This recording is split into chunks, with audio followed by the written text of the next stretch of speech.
Welcome back ناظرین. ہم بات کر رہے ہیں کہ کیا ملک میں ایک نئی سیاسی کھچڑی پک رہی ہے، اور شیخ رشید صاحب اور یاسمین رحمان صاحبہ کے مطابق شاید کھچڑی نہیں پک رہی، لیکن کچھ اور مسائل ہیں جس میں کہ اکنامک مسائل بھی ہیں، اکنامک کرائسس بھی ہے، سیکیورٹی چیلنجز بھی ہیں، فارن پالیسی کے ایشوز بھی ہیں. شیخ صاحب، بریک پہ جانے سے پہلے بات ہو رہی تھی اور آپ نے کہا کہ شاید شہباز شریف صاحب ایک نئے شہباز شریف ہیں. اگر وہ فوج اور عدلیہ کے انسٹیٹیوشنل فریم ورک کی بات کرتے ہیں اور لوٹا کریسی جو ہم نے یونیفیکیشن بلاک کی طرف دیکھی، تو تبدیلی کیا ہے؟ یہ نئے شہباز شریف کیسے دیکھیں، ہیں؟ دونوں بھائیوں کی سوچ جو تھی نا وہ مختلف تھی اباؤٹ آرم فورسز.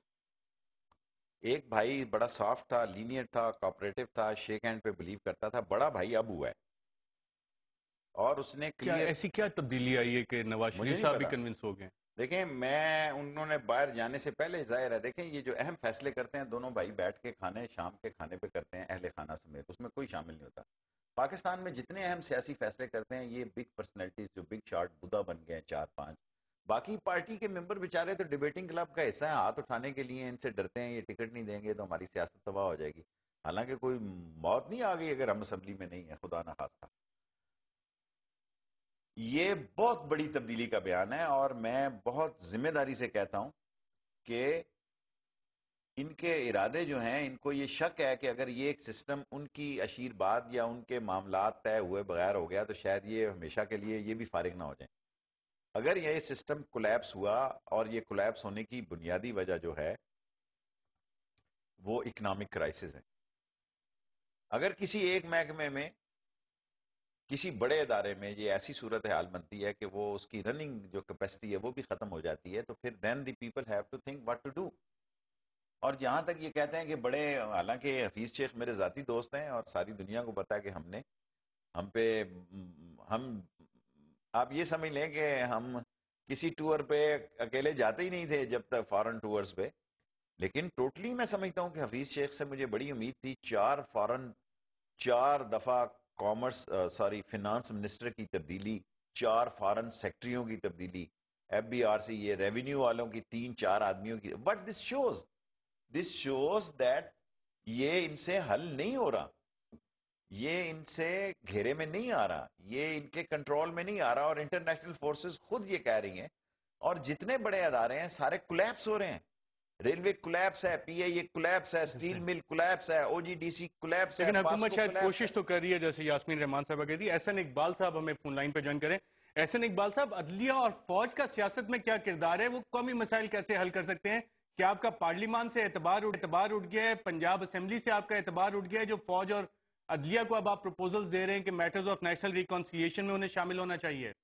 دیکھیے، اگر آپ ڈیموکریسی کی بنیادی تعریف کسی جگہ پر بھی پڑھیں تو ڈیموکریسی کے اندر ریاست کے 3 ستون ہیں: پارلیمنٹ ہے، ایگزیکٹو ہے اور جوڈیشری ہے.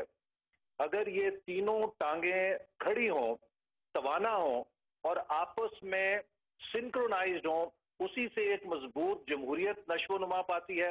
اور اس وقت جبکہ پاکستان غیر معمولی بحرانوں سے دوچار ہے، اس بات کی ضرورت اور زیادہ پیش آتی ہے کہ یہ تمام ادارے اپنی سمت کو ایک ہی ڈائریکشن میں رکھیں. اگر یہ تینوں ستون علیحدہ علیحدہ سمت کے اندر ہوں گے تو ہماری جو قومی بحالی کی کوششیں ہیں، ہماری جو کوشش ہے کہ ہم ملک کو اس کرائسس سے نکال سکیں، اس کی مثال میں ایسے دوں گا کہ جیسے کبھی کوئی بس اگر کسی ریت میں پھنس جائے تو اس کا کنڈکٹر سواریوں کو کہتا ہے کہ آئیے اتر کے دھکا لگائیں اور سب موشن بنائیں.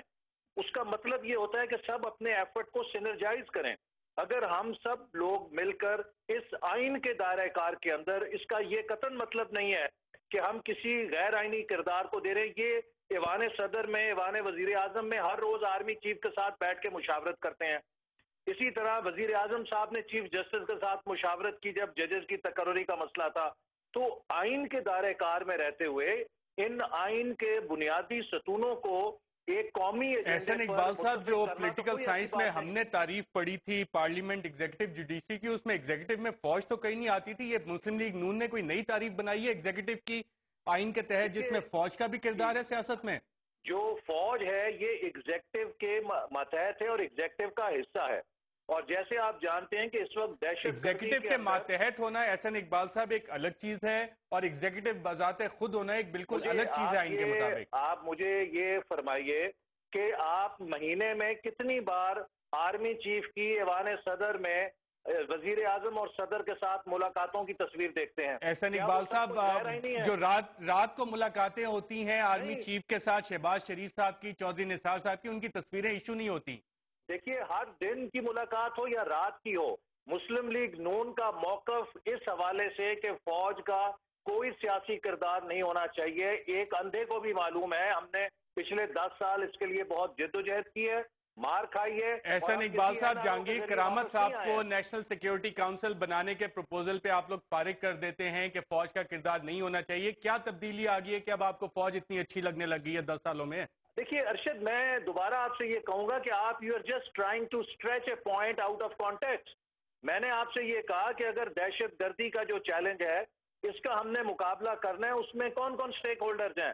فوج اس میں ملٹری ایکشن کر رہی ہے، حکومت جو ہے اس کے اندر ہے، اپوزیشن ہے، پارلیمنٹ ہے، جوڈیشری کے ساتھ آپ کو یہ معاملات ہوتے ہیں کہ وہ تمام لوگوں کو پھر آپ کو عدالتوں میں پیش کرنا ہوتا ہے۔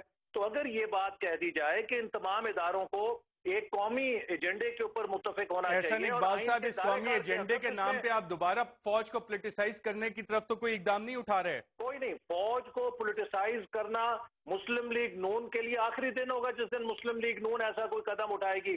ہم نے تو اس ملک کے اندر آئین کی بالادستی اور جمہوریت کے لیے قربانیاں دی ہیں، لیکن اس ملک اور قوم کو آگے لے جانے کے لیے ضروری ہے کہ تمام اس ملک کے ادارے ان کی سمت ایک ہو، ہم سب مل کر ایک ہی سمت کے کیا اندر ابھی اپنی فوج کی کوششوں کو لے سمت جائیں۔ آپ کے خیال میں اس ٹینجنٹ پہ نہیں ہے جس میں پیپلز پارٹی کی حکومت کی ہے؟ میں سمجھتا ہوں کہ اس وقت جتنے ستون ہیں ان کی تمام کی ایفرٹ ڈس جوائنٹڈ ہے، اس کے درمیان ربط نہیں ہے جس سطح کا ہونا چاہیے، اور یہ ڈس جوائنٹڈ ایفرٹ جو ہے یہ ہم کو وہ مطلوبہ کوشش نہیں دے سکتی یا وہ مطلوبہ توانائی نہیں دے سکتی کہ ہم ان خطرناک بحرانوں سے نکل سکے۔ ہمیں سنکرونائز کرنا ہے پاکستان کے ہر ادارے کو، ہر فرد کو، ہر سٹیک ہولڈر کو، کہ ہم ایک ہی نیشنل ایجنڈا کی طرف اپنی صلاحیتوں کو مربوط کر کے سنکرونائز کریں، جس طرح کشتی رانی کا مقابلہ ہوتا ہے، جو کشتی چلانے والے مختلف اس میں پلیئرز ہوتے ہیں۔ احسن اقبال صاحب، اگر میں آپ کی بات صحیح سمجھا ہوں تو اس کا مطلب ہے پچھلے 3-3.5 سال میں پیپلز پارٹی کے ساتھ فوج اور عدلیہ اسی سمت میں چپو نہیں مار رہی تھی اس کشتی میں؟ میں سمجھتا ہوں کہ اس وقت جو کوششیں ہو رہی ہیں اس کے اندر جو کوارڈینیشن کی کمی ہر جگہ نظر آتی ہے، اور خود ایوان صدر سے یہ واضح نظر آتی ہیں کہ کبھی وہ سنگین کو الزام دیتے ہیں اور کبھی وہ قلم کو الزام دیتے ہیں۔ تو ہم سمجھتے ہیں کہ اس موقع پر ایک دوسرے پر فنگر پوائنٹنگ اگر ہو رہی ہے تو یہ اس بات کا خود ثبوت ہے کہ کوارڈینیشن کا فقدان ہے۔ احسن اقبال صاحب، جو نیشنل ریکانسیلیشن کے لیے نیشنل کانفرنس کی جب پیپلز پارٹی نے بات کی تو آپ نے اس وقت بائیکاٹ کیا، اب آپ جب یہ پروپوزل دے رہے ہیں تو اس میں نئی چیز کیا آئے گی؟ دیکھیے، پیپلز پارٹی نے جو گول میز کانفرنس کی بات کی تھی وہ تو اس 45 جو دن کی مدت احسن اقبال صاحب، یہاں میں نیوز اپڈیٹ کے لیے جانا ہے، آپ سے گفتگو کا سلسلہ جاری رکھیں گے ایک وقفے کے بعد۔ اگر آپ نے ایک سوال